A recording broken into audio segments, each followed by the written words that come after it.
The year is 1509. Inside the royal palace of England, a young queen wakes to the dim flicker of candle light and the low murmur of voices. As her vision adjusts, she sees the familiar shapes of men gathered around her bed. Physicians in dark robes, holding parchment and quills. Their eyes avoid hers. Their expressions are clinical, detached. She knows why they've come again. They aren't there to comfort her or ease her pain.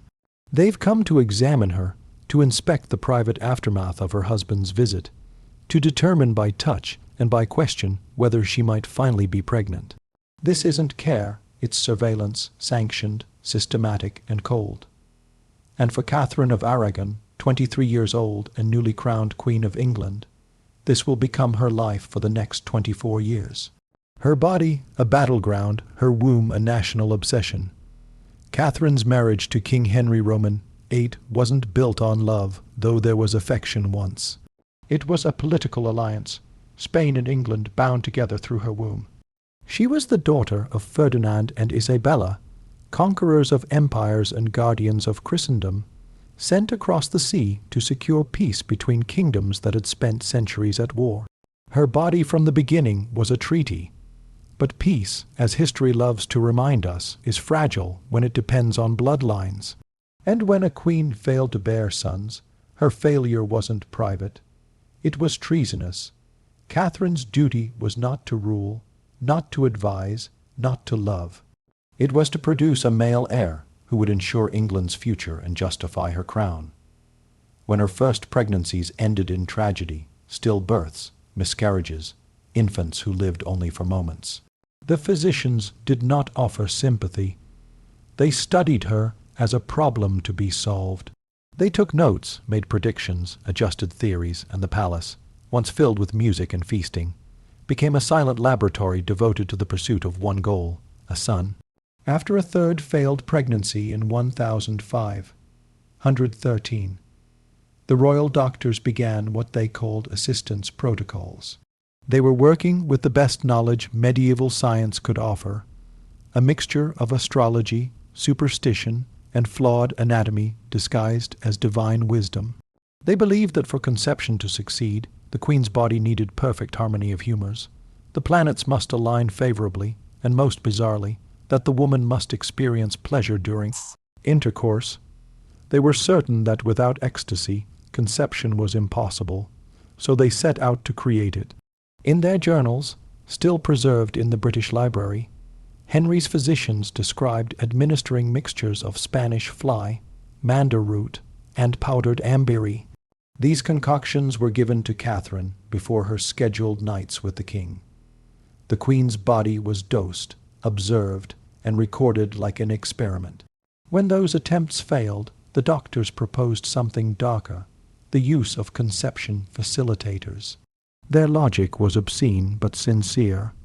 If the queen's desire could not be stirred by her husband alone, then perhaps the presence or touch of other vigorous men might stimulate her humors and prepare her for conception.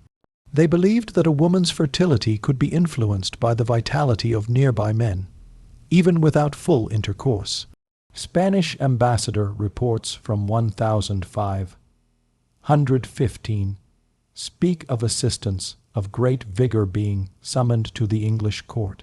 Papal letters from Rome mentioned special permissions granted for unconventional remedies in matters of royal succession.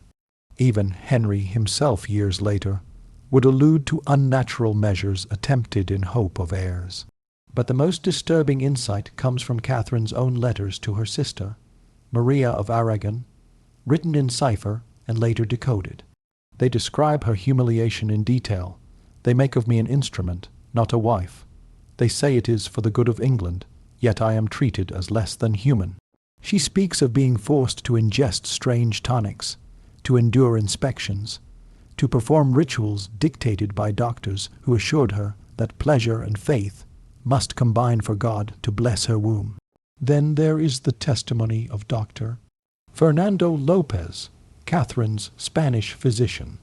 After returning home in 1518, He confessed before the church that during his service to the English crown, he had witnessed a systematic program of conception.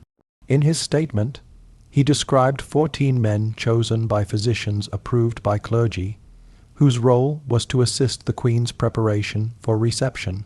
Whether Lopez meant actual intercourse or something more indirect is uncertain, but historians agree on what matters. Catherine endured invasive repeated procedures involving multiple men under medical supervision. These were not acts of passion, but of protocol. They were sanctioned by the Church, justified by medicine, and driven by desperation. Between 1510 and 1518, Catherine conceived 6 times. 5 children were born dead or died within weeks.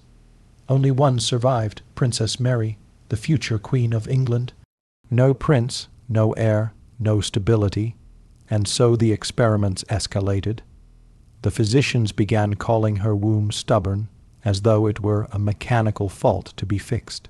The royal treasurer's accounts show endless purchases of substances meant to warm and sweeten the body. Musk, crushed pearls, ground gemstones, and even powdered horn. Catherine was made to drink these mixtures, to bathe in them, to have them rubbed into her skin. When those failed, the physicians resorted to fumigation, burning herbs beneath her body, claiming the smoke would open the womb. They inserted medicinal pessaries, bled her according to the moon, and induced fevers they believed would cleanse her humors. Italian and French specialists were summoned, each bringing new theories, each treating her body like a battlefield of failed science. To the court, this was duty. To Catherine, it was torment. Her surviving letters are raw with grief. She wrote of being watched, touched, and discussed by strangers. Her pain turned into data for men who saw her not as a queen, but as a vessel that refused to obey. They treat me, she wrote, as one treats land that will not yield, no matter how it is tilled. As the years passed, her health broke down. Her faith wavered. Priests told her to pray harder. Doctors told her to try again, but her body was tired. By her early 40s, the bleeding stopped. The physicians fell silent. The king's patience ran out. When it became clear that no son would come, Henry turned to Rome. He petitioned the Pope to annul their marriage, claiming it had been cursed from the beginning because Catherine had once been married to his brother Arthur. The years of invasive procedures, the endless medical violations, the 14 men, it all vanished from the record. A new story was written that Catherine was barren by God's will, not by man's cruelty. Acknowledging the truth would have meant admitting that the Church and the medical establishment had sanctioned acts that violated their own moral codes. So the documents were sealed.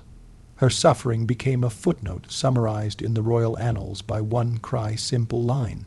The marriage produced no male issue.